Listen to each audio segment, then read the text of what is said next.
All right. So let's just kind of dig in, and just want to remind you guys of a couple quick things about our that's coming up for y'all as group leaders. First, we have our group leader celebration. It's going to be May the 21st out at Gateway Island. You might be wondering where in the world is Gateway Island. The easiest way to just kind of tell you it's one of our Greenway Island parks. It's right here behind the church by MMC. So you can park there. It's not that far away at all, from here at the church. But we want to let you know we're going to have a big night there that night. We're going to have some good old barbecue. It's going to be just a good night, and we're celebrating what this past year's been, and we're going to just encourage about what's coming up in the future. And so, with that, what we want to ask you to do is to plan on that night. If there is a potential group leader that somebody that you kind of see, they may be interested in wanting to come in and lead a group eventually, facilitate a group, whatever that is. We want you to register them as well and use this as kind of just a invitation to just bring more people along, encourage them to come in that way. So we think it's going to be just a great night. But that's going to be May the 21st at 6 o'clock out at Gateway Island. That's going to be just a big night. So there's childcare provided. So please make sure anybody that's a group leader that's along with yourself, a potential group leader, bring them along. We think it's going to be a great night. Okay. Now, kind of the big question, what I wanted to, just kind of have for our discussion time today, and I just want to give you just a couple of quick points on some things, and then we'll have just some Q&A. I just think this is great just to have interaction of where you guys are at as group leaders and what you're kind of just thinking through. So the big question I had for us today is, how do we find ways to build community within our groups, kind of fresh ways, especially during the summer, right? Because we want to keep people engaged, we want to keep them involved, but we respect you guys. And man, y'all been grinding it out. You've been going for a year, walking through the different seasons that we have, and so we want to respect that break time for y'all as well, for your groups. And so how do we keep things fresh? How do we keep things going during our time? Because remember, one of the things that we ask as a measure is we look at who are our refrigerator friends. And I think summer is one of those great times to really just stop and just see who are the people that I'm in community with, that I'm surrounding myself with, that I'm building relationships with. And that's really where it begins, is number one, just focus on relationships. And because that's such a big thing that we do with our groups during the summer. And so whenever we're talking about that, it means that we set up some intentional times to have conversations. Y'all know, as I do, there's a kind of conversation that you have whenever you are there within your group meeting time, right? But as we also say, the after conversations, this education term of what's called the hidden curriculum, the things that happen sometimes outside of that learning environment, those are just as key to how you're going to build relationships. And so sometimes what we can do as facilitators and leaders within our groups is let's set up some times where we can just have those types of conversations.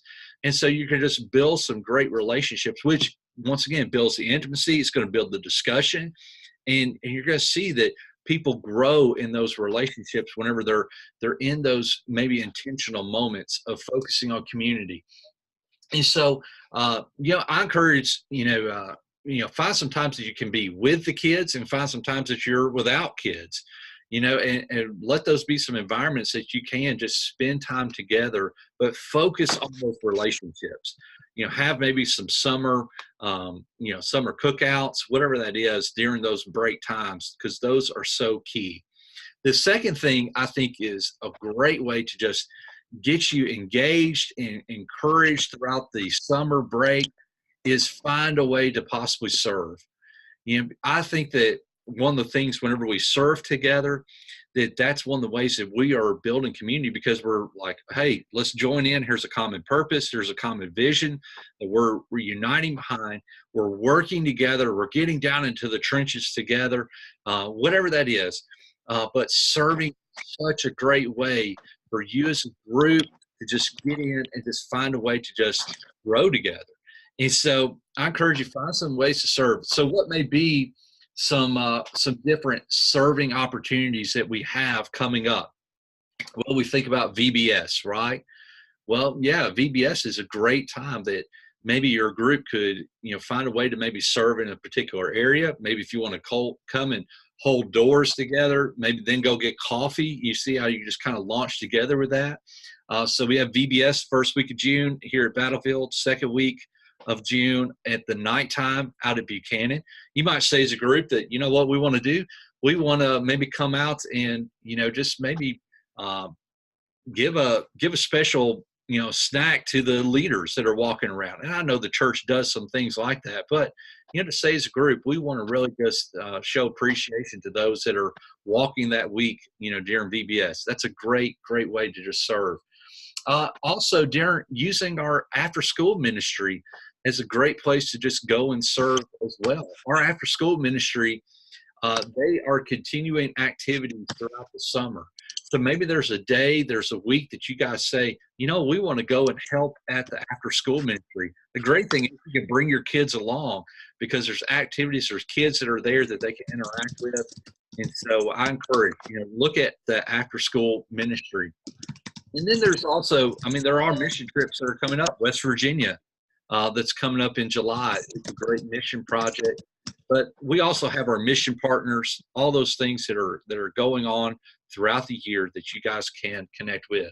What may be some great relationship ideas? And these are just some things that we've thought of as group, as your group staff, to just kind of encourage you. But y'all probably know some of these things, and I'll ask, even for some other ideas. But just some ideas. You have our great Greenway parks, guys, that are around here. That's a great, affordable way. Go and have a picnic together. Get out around the playgrounds that are going on. We might want to have like a men's night. And so the men all get together and go and do an activity while the ladies watch the kids. Or you can, if y'all are empty nesters, have a men's night and a women's night the same night. Everybody just kind of, divide and go and have fun in that way. We got Golf USA here. We got Top Golf. We love Top Golf. It's such a great environment.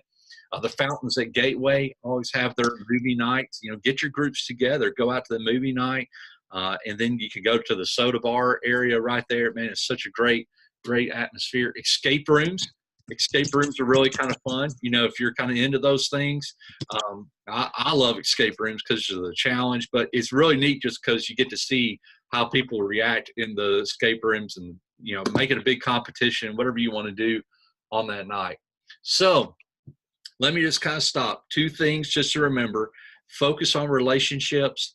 That's the way you're going to build communities, is even during this summertime, setting up some moments where you can, as a group, and don't overwhelm yourself. We want you to enjoy the break, but maybe once or twice during the summer, find an intentional time that you can just stop and just focus on the relationships within your group. And then number two, find a way to just serve. If it's a one night event, if it's a 1 week, whatever that is, find a great way that you can just stop and just intentionally serve outside of the walls of where your group is meeting, and find a way you can connect in that way. Now, let me stop and just kind of throw out and just see what may have been some best practices that you guys have seen that are helping people to stay connected during these summer breaks, that you've seen are very effective within your groups. And Joseph, this is the first year that I've been a group leader, so I've not had the summer slump or anything like that to kind of, look at. But like you said, even if it was a spaghetti dinner, something cheap, getting people together around some food, even, some of the local nonprofits, Greenhouse Ministries, Murfreesboro Cold Patrol, even when it's not cold, they still work with a lot of the homeless folks, or Salvation Army. So there's some options just working with the local nonprofit community. That's right. That's exactly right, Tom. Hey, Tiffany, you mentioned real quick about the July 4th parties in the chat. Would you kind of share what you guys do for that time? We have just done a yearly thing. Sometimes when we do big parties, we split it up by group tables. But usually for July 4th, we do just a big get together at our house and just have a grill out, and you bring your kids and do, some bounce houses and that sort of thing, just to get, and really we tell people, we say, this is our one big outreach for the year. So we're not meeting in small group in July. And so we say, bring your neighbor, bring your friend that goes to New Vision but isn't involved in a small group yet. Try to get people connected, and, just bring them to the house and have a good time. They can meet a ton of people and start to feel like, hey, this would be a great group to get plugged into. So that's really kind of our main way to get new people in before August starts. Yeah. So that's kind of what we do with that. And that is such a great point to just bring up, of using these as outreach opportunities, because y'all know as I do, sometimes walking into the big building can be a little intimidating. But whenever somebody, that takes down that barrier so much, and you can use fellowship opportunities as great ways to bring down that barrier and say, what, I'm not just walking into New Vision without knowing anybody.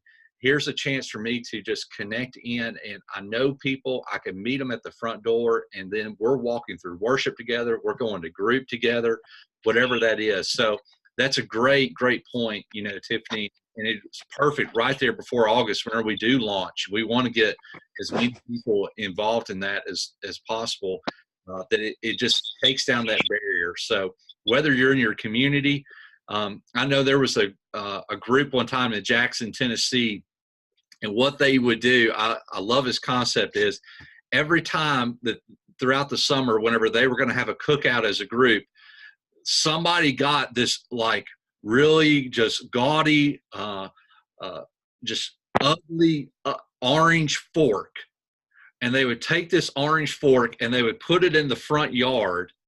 And people knew in that neighborhood that whenever the orange fork was in the front yard, there was going to be a cookout that was happening. And people would show up within the neighborhood to this house. And the people would sit out in the yard. They just, they were around the grill, whatever it was. But it was such a great idea. And those people were group leaders. And what they would say is, hey, come August, we want you to know that we're going to be doing this group. But they used the orange fork. I think it was Tennessee Vols stuff. So, it had to work. But anyway, I'd like to volunteer Tom's house. That's right. The big green fork for Baylor University. Yeah, I had to bask in that shirt today. So, but just one of the things that for me, and it just happens to be my particular focus, is we seem to lose not only the fellowship, but we lose the teaching as well during the week, during the summer. Yeah. And so the only thought I have about that is we've said, hey, let's meet on an irregular basis. And thankfully we use the sermon notes. So the sermon notes are out every week so we can use them and choose when to use them. Yeah. But I've thought of also doing it online. Yeah. So we can do what we're doing right now, and about Golfing to Greatness. And in essence, it would be a similar thing. We would use the sermon notes, guys would receive them. Then we would go online at a certain time and walk through that process maybe for an hour and have a fellowship online. So that's what I've been thinking. I think it's a great way, now through this technology that we have a way to connect, use whatever those opportunities are. The reality is you may have a group that really wants to keep going. Well, if they're wanting to keep going, just respect that, but also respect your time as well. Understand you may not have 100% attendance, but give people the freedom of that, where you say, okay, we get it, guys. If we're going to keep on going, that's fine. We just want you to know this is what we're going to be walking through. You can watch this online. That way, any time that you do show up, you can participate in the conversation. Don't feel like you're missing out on anything. That's where the great use of what's called flipping the classroom, of where what you're doing is you're sending out the content for people to watch before. They don't have to rely upon the content whenever they come to the group time. And the group time is just basically used for discussion. So that way, if they miss a week, or if there's a time that they realize they're going to be out for a session, they can still get the content and stay with the group tracking along in that. So yeah, we have said, I mean, if off-campus groups wants to do 52 weeks a year, bless you, you can, and we're going to help support you in that. But know as well that, I mean, if you do want to take the break, we're going to try to encourage you. Here's some great ways to just stay connected, throughout those summer months. Okay. Well, listen, guys, I'm going to put up some articles just so y'all know about just some more ideas that are available out there, just some great, and even just some pros and cons of some of the ways that whenever we talk about using fellowships, using serving opportunities, just some things to just think through within your group dynamics, because every group is different, and I totally get that. We've got Wednesday night representation here. We got Thursday night. We got Sunday morning representation on here, off-campus representation. So we have the wide range of groups, but we want you to find what works best, and maybe just even some areas of where you can challenge your group and say, what, we've been doing this, the same thing. I get it. Guys, here may be a next step for us, because that's what we want to do as group leaders, consistently find ways that we can encourage our people to take the next step. Walking in their faith, whatever that is. Don't forget, May 21st, group leader celebration. I think it's going to be great, 6 o'clock at the Gateway Island. Now, let me just kind of open up as well. Are there any questions that you guys have about group life, anything at all that I can just help address to you right now in this time? Great. You guys are awesome. Y'all are doing it. Y'all have got my contact stuff. But I want you to just always know you can feel free, come in, ask questions in that way. If you have follow-up questions from today, just kind of say, hey, we got to talking about this. What may be something? I'm here to help you. Our staff is here. We want to help you take that journey in that way. But thank y'all for coming in for this. And always, just so you know, we'll have this on YouTube. And we'll have this on our Facebook page for you to access at any time. So we want you to come in and experience that. All right. Thank you guys for all that you do. I appreciate y'all. Y'all have a great rest of the spring and summer. And we are going to get ready for a big August. August is going to rock it out of the house, and we are excited about it. All right. Thank you guys. Thanks a lot, Joseph. Talk to y'all soon. Okay. Hey, Robert, what's up? How's it going, Bill? You handsome dude, you. Good to see you. See ya. See ya.